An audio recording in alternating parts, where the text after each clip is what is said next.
Creativity in business innovation. That's our topic for this evening. Good evening, everyone. Welcome back to another 60 minutes of conversations from the Ikigai Zone. I'm back after a 2-week hiatus. We were just in Da Nang a week ago, and we had what do we have? We had Ignite Your Ikigai Zone. So we ran the Ignite Your Ikigai Zone program about a week ago, and I'm back and ready to play. So for those of you who have not met me before, I'm Douglas Kampung Kid. I am going to be with you for the next 60 minutes, and I'm going to look at the conversation for the evening: creativity in business innovation. And I hope to, over the next 60 minutes, offer some insights from the Ikigai Zone on this creativity and this innovation in business. So let's get started. So when we talk about creativity, when we talk about innovation, very often we seem to attribute this to particular groups of people who seem to be a little bit more creative, leading to a little bit more innovation. And innovation really only matters very, very much in business. Or does it? So I'm going to take a step back. Okay, I'm going to take a step back at this thing called innovation and where creativity plays a part, and how does this creativity and innovation fit into the realm of Ikigai. Okay, for those of you who are not familiar with Ikigai, it is a Japanese concept. It is a Japanese word that is used. Is ancient wisdom. Okay, that is used to describe a life that is meaningful, purposeful, and fulfilling. Okay, and it is something that is considered a way to live. Okay, a way to live that taps on what has been simplified by a Western author or some people who have been exposed to this word, and they were attempting to frame this, okay, in a way that could be understood. Okay, and what resulted from that, okay, are 4 circles that intersected in the middle. Okay, and the 4 circles are what you're good at, what you love, what the world needs, and what you can be paid for. And where the 4 circles intersect, okay, so it's essentially a Venn diagram. Okay, it's been simplified into a Venn diagram. Okay, where the 4 circles intersect in the middle, that is Ikigai. Okay, very practical approach.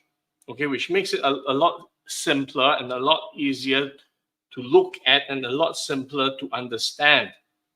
Okay, but if we really zoom out and take a look, okay, at what Ikigai is, okay, it simply means a life that's purposeful, meaningful, and fulfilling.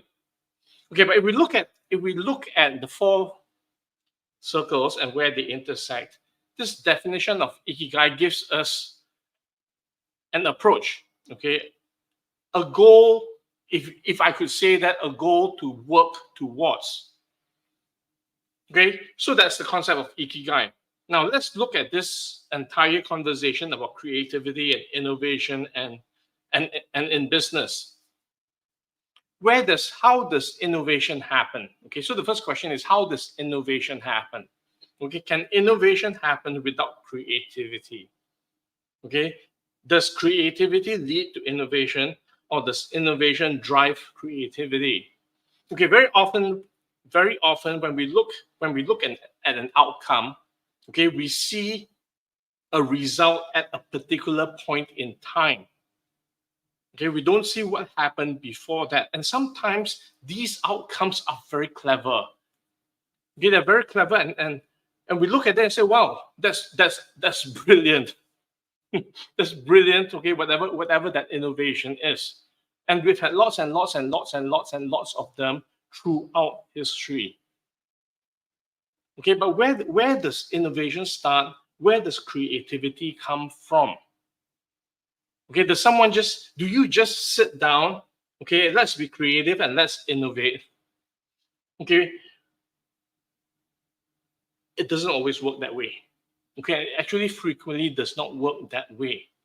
Okay, that sitting down, let's be creative, let's innovate. Very often there is another driver that creates that. Okay, humans are creative, driven to create outcomes, driven to create results that come from something. In the Ignite Your Ikigai Zone program, one of these some things that we talk about a lot, okay, that I talk about a lot is this thing that I call model of the world. And each of us have our own individual, unique models of the world that's made up of many, many things. Okay, we have beliefs, we have values, we have cultural backgrounds, we've got programming, we've got environments. Okay, we've got many, many, many, many parameters that contribute to what I call model of the world, which is how we see the world. We can only create. Okay, we can only create from what we are aware of. Okay, we cannot create what we don't know. Okay, so creation also very, very often comes from necessity. Okay, a need to do something, a need to solve a problem, a need to move forward, a need to get out of pain, a need to create pleasure. Okay, there has got to be a catalyst that leads to creativity, that then, as a result of that creativity, okay, we call that process innovation. Okay, that process of creating something different, something new, something better. Okay, but if we take a step back, okay, at this and take a look at this model of the world, okay, that drives us, and each of us have different models of the world. Okay, and we can't help our models of the world. Okay, we only see what we see from our own individual models of the world. Most people are not aware of their models of the world because each individual model of the world is the only reality that we know, that we are able to see, and until it's reflected, okay, until it's reflected that, hey, whatever we see, whatever is being perceived is actually simply just a model of the world which does not represent objective reality. Until we are able to see that, until we have that awareness, all we see remains in the realm of our individual models of the world. So the first thing is awareness that there is more. Okay, and then and the more leads to questions about what else is possible and what else is available. Okay, so let's get back to this thing called creativity. Where does it start? Okay, it usually starts with a problem that needs to be solved. Okay, so there's this phrase: if it ain't broke, don't fix it. Okay, if something is working, chances are for most people they will continue in the way that it works. Okay, that's why we have many practices, okay, that we continue, that persist over time, because it continues to work until something occurs that breaks it. Most people will continue on that path. So what breaks it? Changes in the environment, changes in circumstances, new knowledge, new information, something that demonstrates that it can be better or something's not working.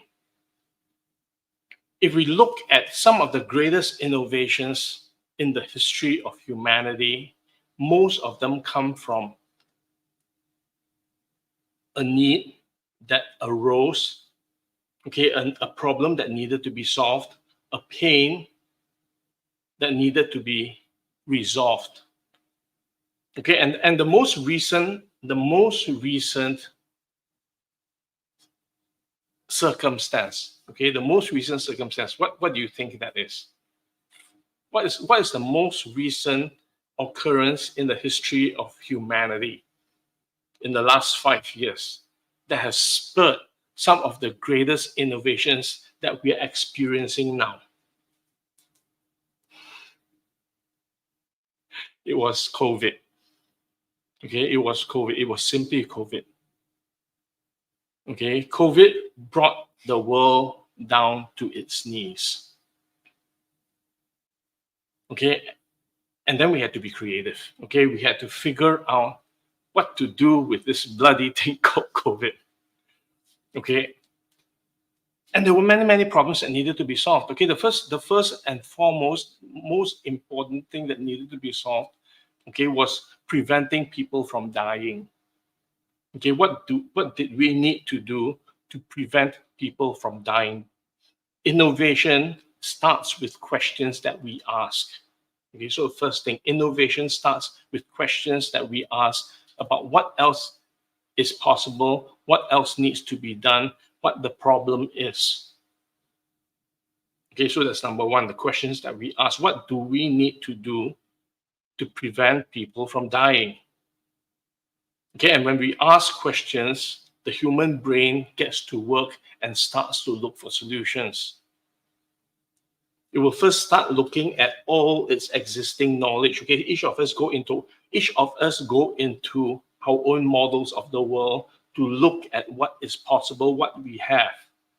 Okay, we draw on our experience. So that's number two. Our experience are our greatest assets that allow us to be creative and innovate, because our experience tells us what works and what doesn't work, what we can do and what we can't. Okay, and then we do something different. So we went to work. We got to work answering that question. But whilst we were looking for that solution, for that remedy that would stop people from dying, the rest of the world was brought to a standstill because we could not go out into the world and continue to interact with each other. Then other questions came up. Okay, how do we solve this problem when we are unable to interact with each other, when we can't go out, okay, and about in our lives, doing the things that we normally do? Okay, business was brought to a standstill. Everything was brought to a standstill. Okay, but humans still need to eat. Humans, we still have needs, okay, to be able to survive. Okay, otherwise, many people would actually even die despite the disease. They will not die of the disease, they will die of other things. Okay, so other questions came up. Well, how do we support, okay, the ability for humans to continue to interact with each other? Because the other thing that was considered was business was brought to a standstill. So what do we need to be able to allow business to continue operating? Okay, and what came out of that were very innovative solutions. Okay, in an emergency, creativity from humans emerged. Okay, and that was what emerged in that emergency. People got very creative. And as a result of that, okay, there are multiple that we have discovered multiple ways to address this thing called COVID. Okay, we did not just come up with one solution. We came up with several. Okay, there were several types of vaccines that was able to address this disease or this virus called COVID. So we tend to look at competition. Okay, very often most of us tend to look at competition as something we don't like. Okay, we need to eliminate the competition so that we can dominate. So from our model of the world, Then the question is, from our model of the world, what does competition mean? Okay, is competition, do we welcome competition or do we not? Okay, and the fact is competition. Okay, and this is the other thing that we talk about at Ignite. Okay, we look at environments. Okay, we look at environments, and the question we ask, is the environment cooperative or competitive? Okay, there's no right or wrong, there's no good or bad. Okay, in cooperative environments, okay, people get together and create something. Okay, in competitive environments, people spur each other on. Okay, attempting to be more unique, to be better, to be faster, to be bigger, to be whatever. Okay, then in competitive environments, in competitive situations, if an environment is competitive, is it constructive competition or destructive competition? Okay, destructive competition is a situation where for someone to win, someone else has to lose. It's win-lose. Okay, and it is a situation where a market leader may emerge and it does everything within its control to destroy everyone else, to become the monopoly. Okay, so we have a market leader. So if we have a single player that dominates the market, is that good or not? Okay, wrong question to ask. Does it work or not? You're someone who just rules. Okay, the person who rules, chances are they get complacent, or they will determine how everything will work. In a constructive, competitive situation, okay, it's not just simply about being bigger, better, faster. It is about being different. Okay, and the world in a situation where there are different solutions, the value of the world increases because we have alternatives, we have choices. We don't depend on any single one party. We are not held ransom, okay, by any single organization who is in control. Okay, so the thought process, okay, is how do we create environments, okay, that are competitive because it spurs innovation.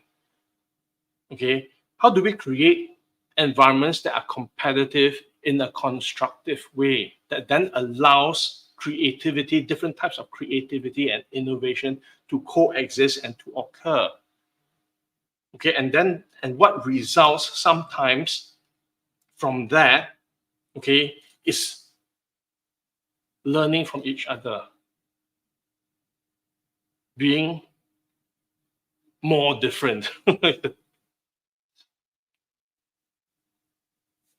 So that's the question to ask. Okay, how do we solve a problem? And from that, if we step back and take a look at that situation, how do we solve a problem? It's going to happen in stages. Okay, we're going to find solutions, okay, in whatever creative way. And you know, creativity is a process of thinking, of doing something different.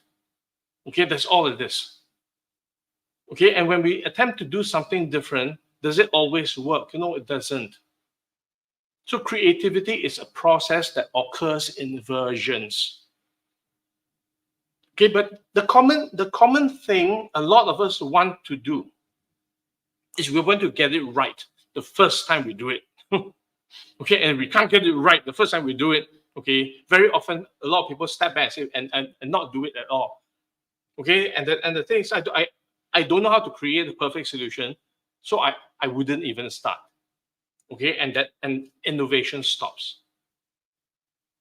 Okay, but the truth is, when we see something emerge, it did not emerge overnight. Okay, it did not emerge immediately as the solution that we see. What we don't recognize, what is invisible for most of us, is the entire process of creation that has occurred, that has come from many, many, many, many, many, many failures. Okay, all the ways something didn't work adds on to the richness of the experience, okay, that allows for something different to be done. Okay, so the third thing is embrace failure. Okay, we got to fail. Okay, humans learn through failure. Okay, failure is discovering what doesn't work. Okay, and then we look for another way, and then we look for another way, and then we look for another way. Okay, but if we have a mindset or approach that does not allow for mistakes to be made, okay, that does not have space for failure, the thing that will fail is that we will fail to start. The only way not to fail, okay, is actually to do nothing. Okay, so number 3, embrace failure. And the next thing, there are constraints. There will be constraints. Okay, and humans being creative, okay, will look at the constraints and ask the next question is, how do we get past these limits? Okay, how do we create something that will break these constraints? How do we break down these walls? How do we break down these boundaries? And that's what brings humanity into a new arena. We all have limits. Okay, do the limits stop us, or do the limits spur us on? Seeing the limits, seeing a wall, do we stop?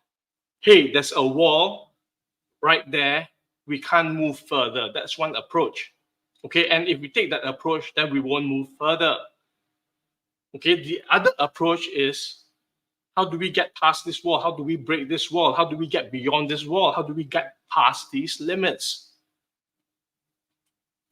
So it's recognizing, acknowledging that there are constraints. And our job is to discover how to get past the constraints. That's the next step of innovation. That's the next step of being creative. Okay, so now we are looking at constraints. Okay, we are looking at failures and taking the next step and taking the next step and taking the next step, looking at constraints.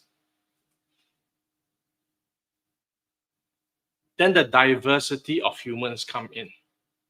It's recognizing that, hey, I have my model of the world. I have my way of seeing something. Maybe there's something that I don't see from where I am, from my perspective, from my frame.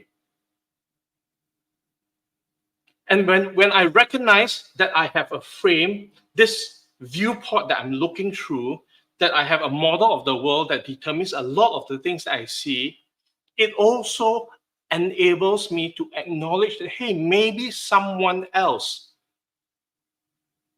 might have a different perspective. Maybe someone else might have a different frame. And it's not even a maybe. Someone else will have a different frame. Someone else will have a different model of the world. Someone else will have a different experience set.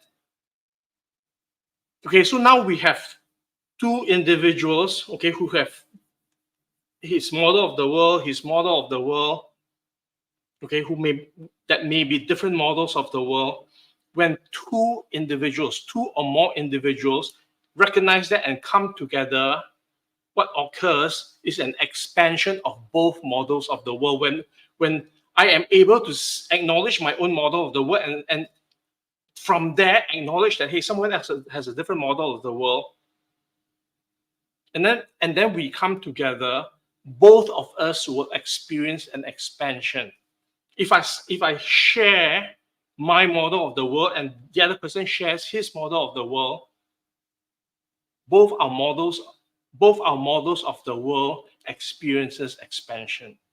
And now between the 2 of us, we can start to see and look for ways and look for solutions with a different frame that each of us individually may not be able to achieve. Okay, so it is embracing difference. Okay, and celebrating that we are different. And because we are different, when we come together, we can create magic. Okay, so now we are failing, we are breaking constraints, we are embracing other people's model of the world. The next part of being creative is looking at nature. Okay, nature is amazing. Okay, I find that it is incomprehensible.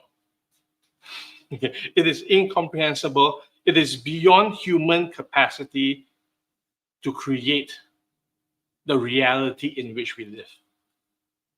Nature always has a way. And if we look to nature for answers, okay, and nature brings with it, okay, an entire history of evolution. Okay, it has been survival of the fittest. Life has been evolving and getting better, including the viruses, including situations like COVID. So to me, it's also going back to nature and looking at what solutions nature offers that will enable us to fight something that occurred from nature as well. Okay, so we look at nature, we look at what's available out there. We don't have to start from scratch. We don't have to reinvent the wheel. Okay, so now we're embracing failure. We are breaking limit, recognizing constraints. We're expanding our model of the world. We are looking at nature. The next thing to look at, okay, is also how we operate. As much as we're looking out there at nature, okay, we need to look at what works for us. Okay, and where that contributes to that creativity, okay, to that innovation. Okay, the energy of play, the energy of turning this into a game. Okay, the energy of being able to see this as an adventure. Okay, and not be overwhelmed by the problem, by the environment, by the challenges. Okay, because we can.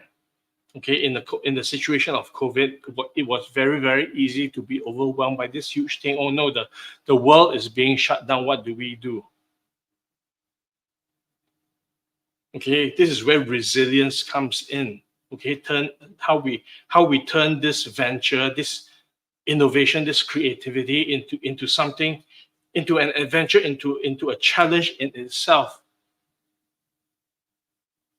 and stay focused on what we needed to do. Okay, from many perspectives. Of course, the biomedical perspective was one of them.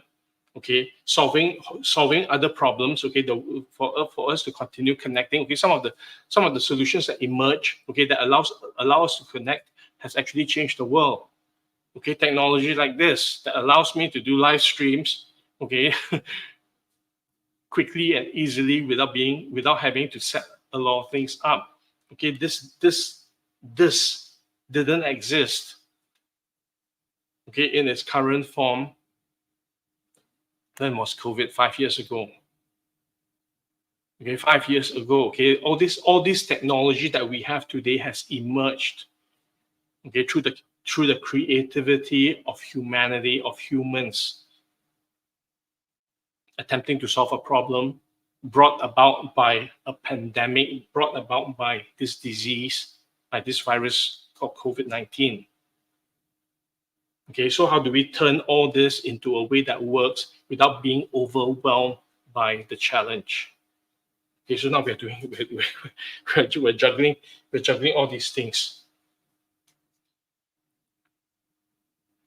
And then the next thing is asking this question: what does the future look like? Okay, what is the future in this situation where we have all these problems? Okay, in this situation where millions of people are dying. Okay, in this situation where we have to stay locked up at home. Okay, in this situation where we can't connect with each other, in this situation where the world has come to a standstill, what is the future that we want to see? That's very important, because without being able to see the future, we might go around in circles. Having clarity of the future gives us a direction to move towards, to get past all this, not only to resolve the disease, not only to solve the disconnect, not only to eliminate the isolation, all the current problems that we had, but to imagine a future that we wanted to live in, that we wanted to create again, where humans have the freedom, okay, to go out into the world, okay, where humans don't have to worry about this disease called COVID, okay, where humans can live in a meaningful way. So that's the other thing that has emerged from COVID. Okay, people started asking questions about life.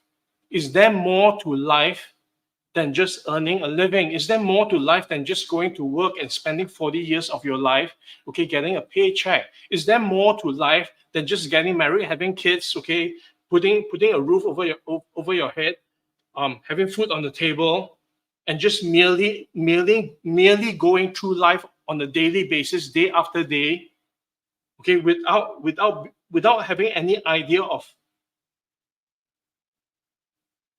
where we're heading in life? So the one thing that has also emerged from COVID is people started to think, okay, life is unpredictable. Okay. And in a situation like COVID, okay, life can end just like that. Okay, are there things that we want to do? Is there a way that we want to live that will be different from how life has been? Okay, and minds went to work. How do we find something that's more fulfilling in life? Okay, is there more to life? Okay, and I will say, as a result of those questions, okay, ignite your Ikigai zone. The Ikigai zone was created, okay, as a response to this question: is there more to life than just waking up every day and going to work and spending 40 years of your life doing that, retire and die? And from that question, a lot of other things arose. Okay, if there is more to life, than just waking up every day and going out to earn a living, then how do you discover that? Okay, how do you find that? Okay, and that's where Ikigai came into the picture, okay, in a far bigger manner than we had originally intended. Ikigai became the frame for the discovery of that sweet spot, okay, that place of meaning, purpose, and fulfillment. And if we want to look at the Venn diagram, okay, it's looking at what we love. Okay, what is the thing that wakes us up every day, that we get excited about, that we would do because we enjoy doing it? Okay, what are we good at? What are the talents that we have where we can create value for the world in our own unique way? What does the world need? Okay, where can we create value for the world? okay, in a way that will move humanity forward, that will increase the value of the planet, that will elevate humanity. And how can we be rewarded for that? What's the exchange? And it's not necessarily just about money. Okay, one of the things in the Ikigai zone where we talk about wealth, we talk about the 9 dimensions of wealth: cultural wealth, community wealth, emotional wealth, economic wealth, environmental wealth, intellectual wealth, physical wealth, spiritual wealth, and vocational wealth. All these contribute to the idea of what wealth is, more than just the monetary measure, which for a very, very long time has been the standard with which we measure our wealth. Okay, the media talks about wealth in terms of dollars and cents. And then we get trapped in that conversation, we get trapped in that narrative, okay, where we need to work hard for money because money gives us all the things that we are told it gives us. It doesn't. Okay, all the money in the world will not buy relationships, it will not buy health. It certainly does not always create the environments that we want to live in.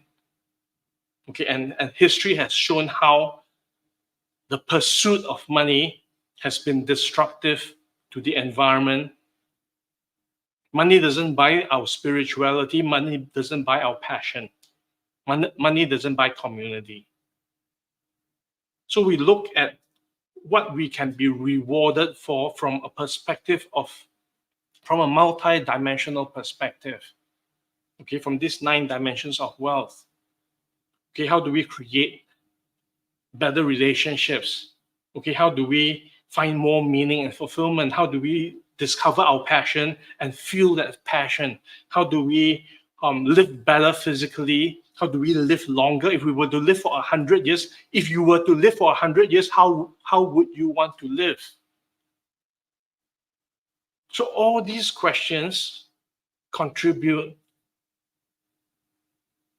to how creative we can be to find ways to elevate, okay, to elevate the status, okay, of humanity, how we live and how we can thrive, more than just surviving, more than just waking up every day doing the next thing over and over again. How do we thrive in this lifetime? Because time is passing anyway. Okay, every single moment, okay, we are either spending time or we are investing. We are investing in our own future. Okay, in a situation where we are investing in our own future, where we are discovering our own and expanding our models of the world and creating value all around. If all of us are doing that from our own unique perspectives, if all of us are being creative, how can we do this better? How can we live life better? How do we improve the situation for humans? We will actually have less reason to fight. We will actually have a lot less reason, okay, to kill each other.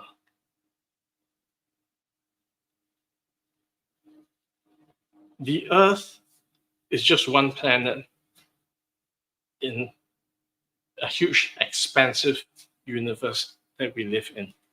Humanity has been on this planet. If we were to put the entire history, okay, if we were to put the entire history of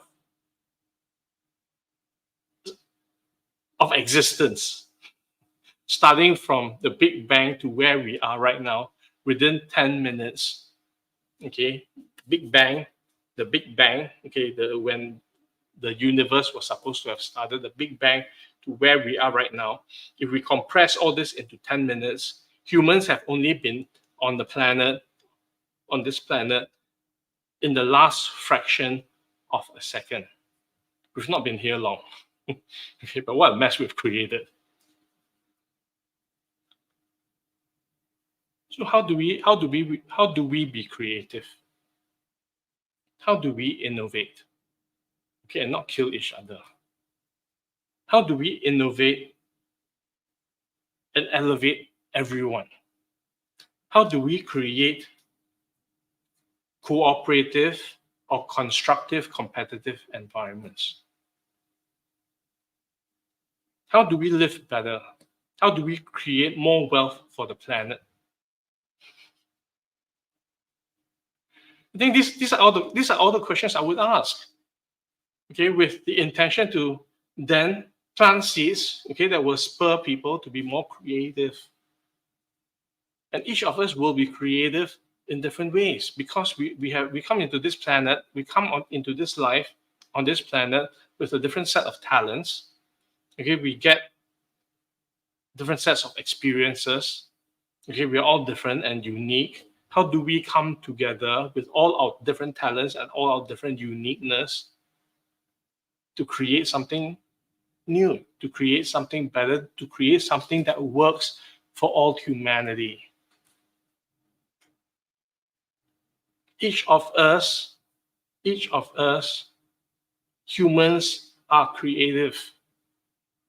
Okay, we need to be creative to survive. Okay, we can be creative in so many ways. We can be creative in positive ways. We can be creative in negative ways. We can be creative in constructive ways. We can also be creative in destructive ways. So how do we be creative in a way that works for everyone, in a way that works for me, in a way that works for you, in a way that works for humanity? How do we do that? Okay, so we've got all these questions and all these things going on. Then I zoom out, zoom out, zoom out, zoom out, zoom out some more. One of the things that we talk about in Ignite Your Ikigai Zone is this concept of chaos. What is chaos? Chaos is mess. Chaos is mess. Who likes chaos? No, none of us like chaos. Okay, I don't like chaos. Okay, I honestly, personally, I prefer order. Okay, when everything is in place. Okay, everything is sweet. Everything is rosy. The sun is shining. Everything is going well. I love that. Okay, but the world does not exist in that form. Okay, the world exists in chaos. Okay, it is our ability to see through the chaos, to find order, to create order. It is our creativity. How do I discover order in that chaos? Okay, how do I look at all the different patterns, okay, within the chaos and see, oh my God, here's how the pieces can come together. And the way to be creative in doing that, okay, is actually to step back. When we are close, when I am close to something, okay, when I'm very close, okay, to this, when I am this distance to the mouse, this is all I see. Not very much. It is when I step back and step back and step back and step back and step back and step back that I start to see a bigger picture. When in chaos, step back. Very often, a lot of us, when in chaos, we dive in some more, okay, in attempt to sort things out. No, okay, when in chaos, step back, step back, step back, step back. Patterns will emerge. When we see the patterns, okay, the brain goes to work. How do we put these patterns together? How do we put these pieces together? How do we assemble all these things in a way? How do we sort all these things out? How do we organize things, okay, in a way that will create order? And when we do that, when we take the different pieces that are in chaos and start putting them together and organizing them, something new emerges. Okay, a new order emerges. And when a new order emerges, okay, new possibilities also emerge. And when new possibilities emerge, okay, it elevates everyone. Okay, that's very nice for a while. It's very nice for a while because everything is in order, everything is um, nice and sunny and okay, warm and fuzzy, and the feeling's good.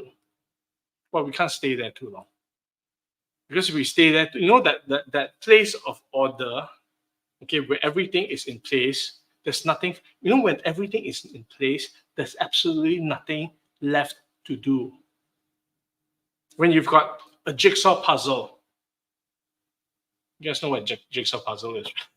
Where a jigsaw puzzle, okay, when you open the box with the jigsaw puzzle, okay, you got lots and lots and lots of pieces. Okay, and you've got a jigsaw puzzle. Okay, so jigsaw puzzles come with different numbers of pieces.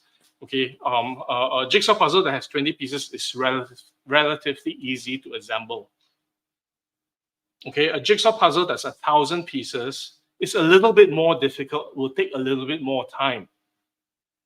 But that's what it does. That's what we need. Okay, time. Okay, to look for the pieces.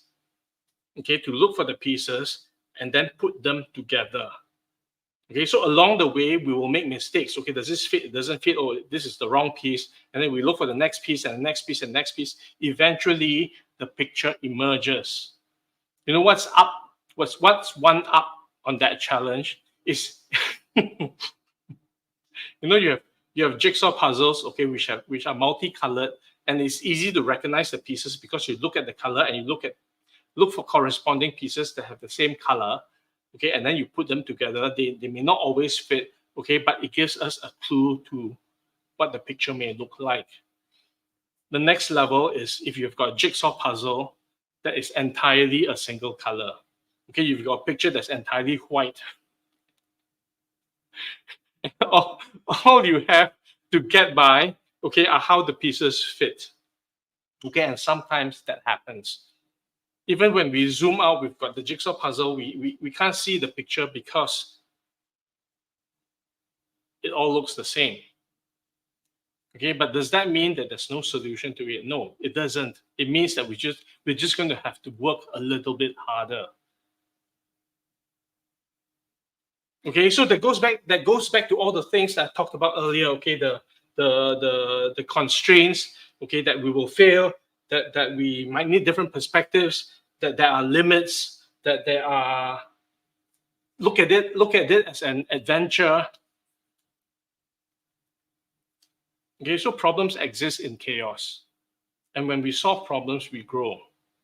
So it is chaos, it is actually chaos, okay, that spurs the greatest creativity, that spurs the greatest growth. And that experience of finding the solution, that experience of innovating, okay, is priceless. You can't put a value to it. You can't. Okay, it is simply a problem that you needed to solve. It is a chaos that you experience, and it is from chaos that we emerge. When we finally see the picture, when we finally figure out how to put the pieces together, and then we look at it as, oh my God, that's done. And that doneness, that completeness, okay, is the innovation that occurred, that resulted, okay, from us simply wanting to solve a problem. And the problem with the jigsaw puzzle was simply, it was a picture. It is a picture that has been split up into many pieces. And that's what life is. Okay, life is simply a picture that has been split up into many pieces. And our job is to discover these pieces and put them together. And each of us will put together a different picture. And each of these pictures that we put together becomes part of our experience of life. And each of these pictures that we put together gives us the reason one day to look back at our lives and say, oh my God, look at all the beautiful pictures that we've put together. Look at how much order we've created. And if each of us, if the universe is made of chaos, and if each of us find order in that chaos, all of us collectively contribute to the order of the chaos, contribute contribute to finding order in that chaos, we progress. Okay, and that's how humanity has progressed, because there have been individuals throughout history who have figured out solutions to problems. They found their pictures in chaos. Okay, they experienced the chaos, and then they created order from that chaos. That's all it is. And every single one of us have the capacity to do that. We must recognize that's our job. To look at the chaos and not to give up. To look at the many, many pieces and not cry. You know. You open up a box, okay, a box of jigsaw puzzle. You open up a box of jigsaw puzzle, and there are 1,000 pieces. There are 1,000 pieces, and all the pieces are white, single color, except for one piece which is red. I totally, absolutely can identify and understand that feeling of overwhelm. Oh my God.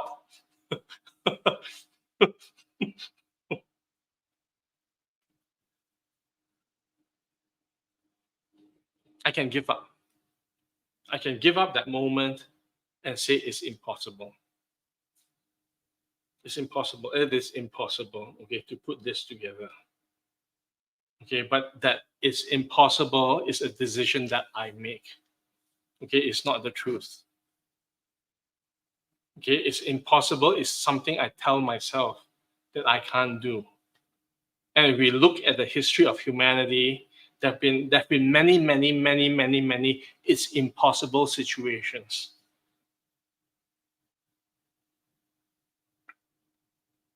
But because of the tenacity, okay, the commitment, the perseverance, and the determination of certain individuals who refused to acknowledge the impossibility, who went on anyway to find all those pieces and put all those pieces together, which is why we are that led us to where we are here today in the history of humanity. Of course, there have been also those, okay, who have been creative, who have been creative and have had negative impact on the world. That has, okay, who found a different type of order, who created different pictures, okay, that didn't work. Okay, but they were just operating from their model of the world. And it took other people with other models of the world to say that, hey, that doesn't work. That doesn't work. Stop it. Okay, but more than that, created alternative order that overcame the order that didn't work. So in an emergency, humans emerge. Okay, being creative. Okay, do we in our creativity, okay, build the value for humanity, or do we destroy it? Do we create something that works for everyone, or do we not? Do we continue? Do we persist? Do we demonstrate tenacity, or do we allow ourselves to be overwhelmed? It's a choice that we have to make every single moment. Okay, but at our core, humans have the potential to be most creative, and that emerges from a desire to find order in chaos. So my question and challenge to all of you tonight is this: if you are in chaos, if you are experiencing chaos in your life right now, what are you doing about it? Are you allowing yourself to be overwhelmed? Are you giving up your power and saying it's impossible? Or are you looking chaos in the eye and say, bring it on? Do you have the tenacity, the commitment, the perseverance, and the determination to emerge out of that chaos and create a new order, not only for yourself, but for the people around you, not only for the people around you, but for the world? Or are you looking at chaos and saying, I give up? It's a choice. Make chaos your friend. Okay, make chaos your friend, because from chaos, you might experience the greatest creativity in your life. Okay, and from that creativity may lead to some of the greatest innovation that you didn't intend. It's not about having a better solution in business. Okay, though it looks like that sometimes. It's really, really, really about how we elevate the entire humanity and how we make the world work for all humanity all of the time. As different individuals, as unique individuals, looking at chaos from different perspectives, eliminating constraints, overcoming constraints, okay, working with each other from points of being different, turning everything into an adventure. Maybe when we are able to all do that together, we can create a different world in which we can all play and live in. Okay, so that's the perspective. Okay, that's my perspective of creativity, and innovation. Okay, from more than just a business perspective, as humans, how we need to be creative and innovate, embrace the challenge, embrace failure. Okay, create inversions, look at chaos and make chaos your friend. That's the conversation from the Ikigai Zone. And if you want to discover more, okay, discover more of what is possible and what you can experience and what you can learn and what you can discover about yourself. Okay, which is the beginning of the conversation. Okay, I look forward to seeing you at one of our programs, Ignite Your Ikigai Zone. Okay, if you want to find out more, there should be a link to a Telegram group or a link to a website in the description of this video. Take a look at it, and maybe one day we'll have this conversation, okay, in person, and I look forward to that. So thank you all for being here, for being here. Thank you all for your 60 minutes. And I hope I have created value and added value for all of you here this evening. I'll be back next week, same time. In the meantime, take care. Douglas, Kampong Kid, signing out from the Ikigai Zone. Kampong Kid out.